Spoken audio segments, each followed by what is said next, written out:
Assalamualaikum warahmatullahi wabarakatuh. Apa kabar semuanya? Saya doakan dan saya harapkan semuanya dalam keadaan dan kondisi yang baik-baik saja. Karena apa? Kehidupan kita yang baik itu berawal dari kondisi kita yang baik pula.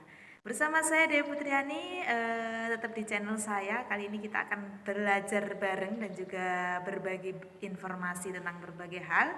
Dan salah satunya pada kesempatan kali ini kita akan membahas tentang SNMPTN. Jadi bagi kalian yang saat ini sedang berjuang atau pejuang SNMPTN, wajib banget untuk nyimak video berikut ini. Jadi kita akan bahas satu persatu mulai dari apa itu SNMPTN dan lain sebagainya.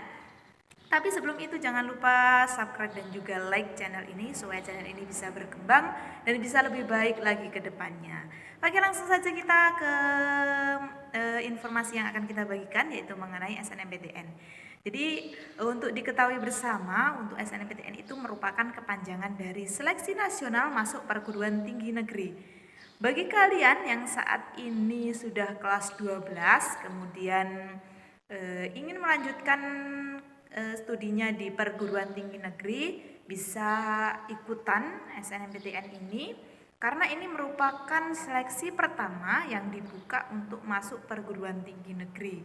Jadi untuk yang kelas 12 bisa dipersiapkan dirinya untuk mengikuti seleksi ini.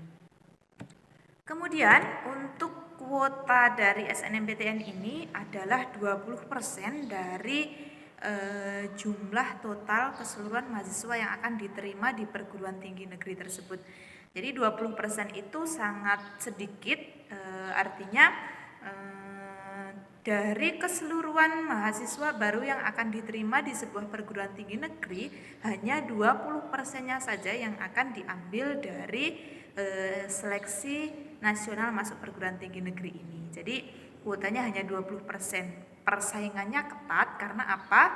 Karena ini seleksi nasional, artinya seluruh Indonesia mengikuti dan berkompetisi untuk bisa masuk perguruan tinggi negeri yang diinginkannya. Jadi kuotanya ini hanya 20% saja. Jadi kalian harus banyak-banyak berdoa supaya keinginan kalian untuk bisa masuk di perguruan tinggi negeri yang kalian inginkan itu bisa tercapai.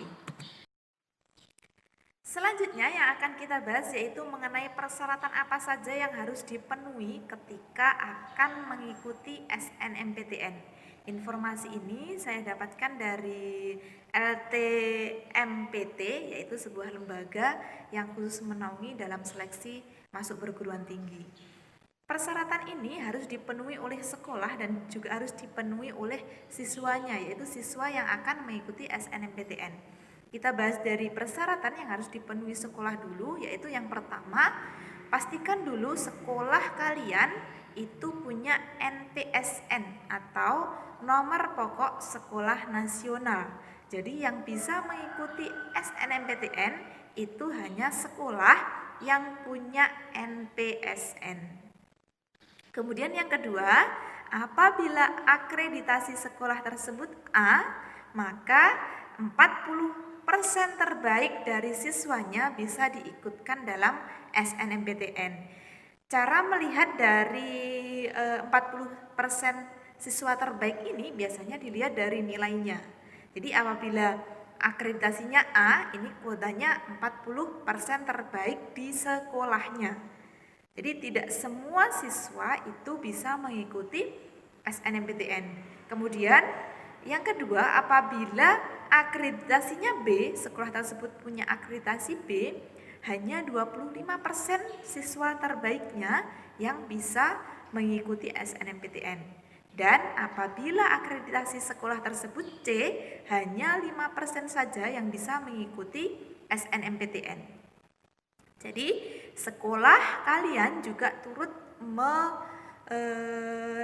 mempengaruhi kuota dan juga besar kecilnya peluang kalian untuk bisa lolos SNMPTN.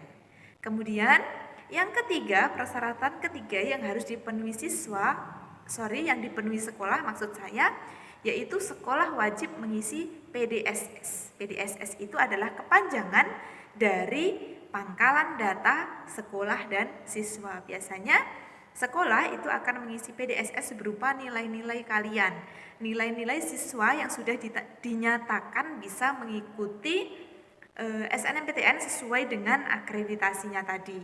Kemudian persyaratan yang harus dipenuhi peserta.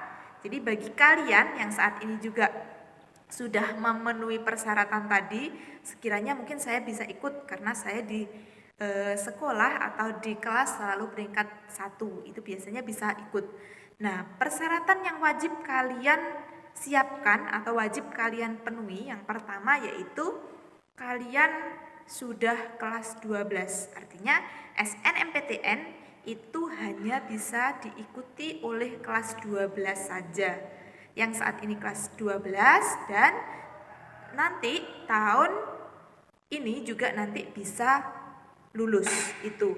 Kemudian dengan catatan mempunyai prestasi yang unggul, itu tadi, dengan nilai yang baik. Kemudian untuk yang kedua, memiliki prestasi akademik yang memenuhi persyaratan yang ditentukan oleh masing-masing PTN. Jadi kalian juga harus punya prestasi akademik tadi yang juga akan mempengaruhi kalian masuk atau tidaknya, lolos atau tidaknya, bisa atau tidaknya ikut SNMPTN ini. Kemudian yang ketiga, memiliki NISN. Jadi setiap siswa yang mau mengikuti SNMPTN ini wajib punya NISN, nomor induk siswa nasional, dan terdaftar di PDSS. Tadi PDSS yang diisikan oleh sekolah. Kemudian perlu diingat juga, ini kalian juga bisa melihat nilai-nilai rapot kalian, bahwasanya kalian memiliki nilai rapot dari semester 1 dan juga semester 1 sampai 5 yang sudah diisikan di PDSS. Jadi nilai rapot kalian di semester 1 sampai 5 itu bagus, nilai akademik kalian. Kemudian peserta yang memilih program studi bidang seni dan juga olahraga itu biasanya wajib mengunggah portofolio. Jadi portofolio itu semacam karya ataupun juga prestasi-prestasi kalian yang nanti portofolio seperti apa yang harus kalian unggah itu biasanya bisa dilihat di laman perguruan tinggi negeri yang kalian incar. Jadi portofolio yang seperti apa, persyaratannya seperti apa, nanti bisa kalian cek di websitenya perguruan tinggi negeri yang pengen kalian ikuti.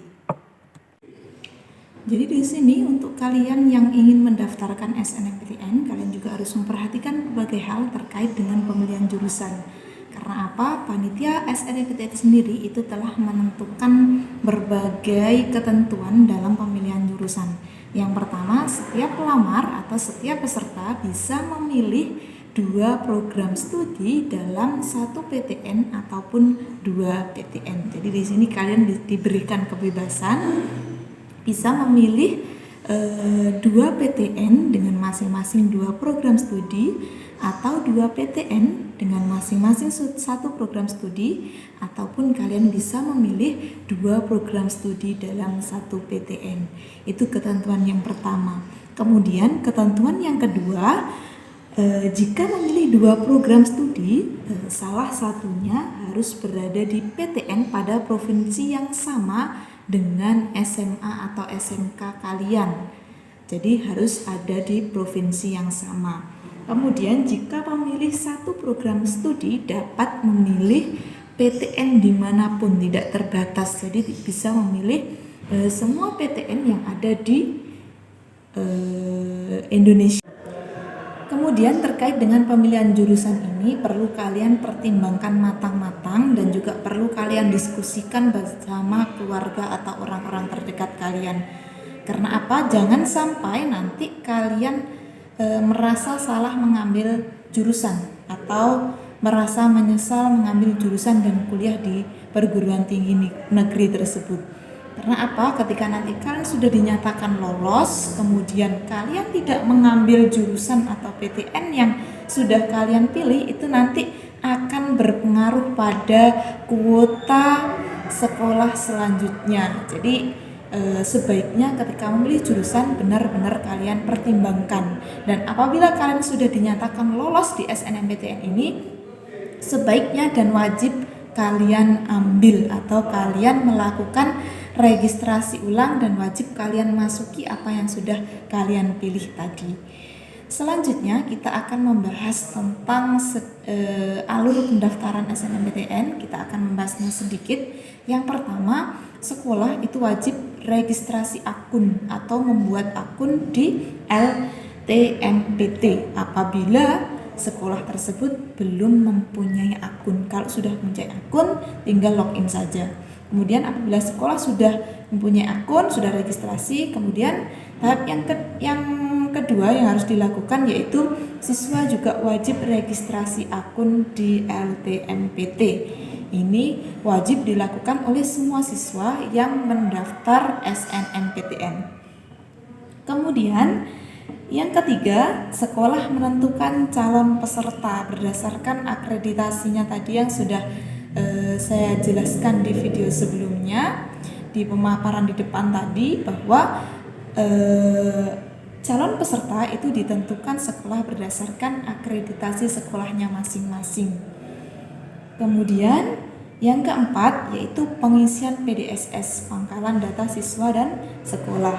Ini dilakukan oleh sekolah. Apabila sudah dilakukan pengisian PDSS, nanti akan muncul token-token siswa yang sudah didaftarkan tadi. Nah, ketika sudah muncul token tadi, siswa bisa mendaftar di SNMPTN.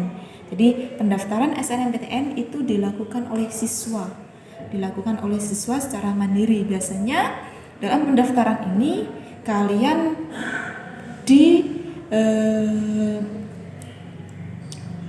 diharuskan mengisi data pribadi kalian terkait dengan tanggal lahir dan lain sebagainya.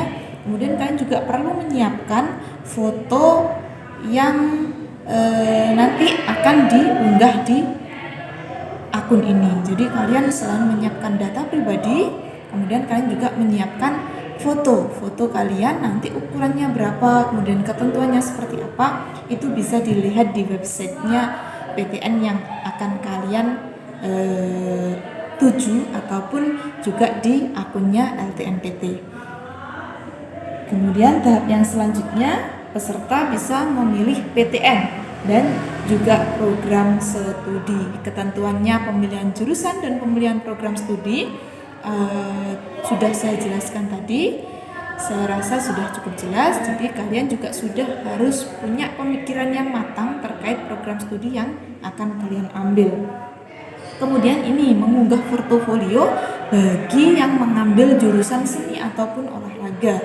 Jadi biasanya diwajibkan ini untuk pengunggahan portofolio. Namun ini ketentuannya seperti apa tergantung dengan perguruan tingginya negeri masing-masing.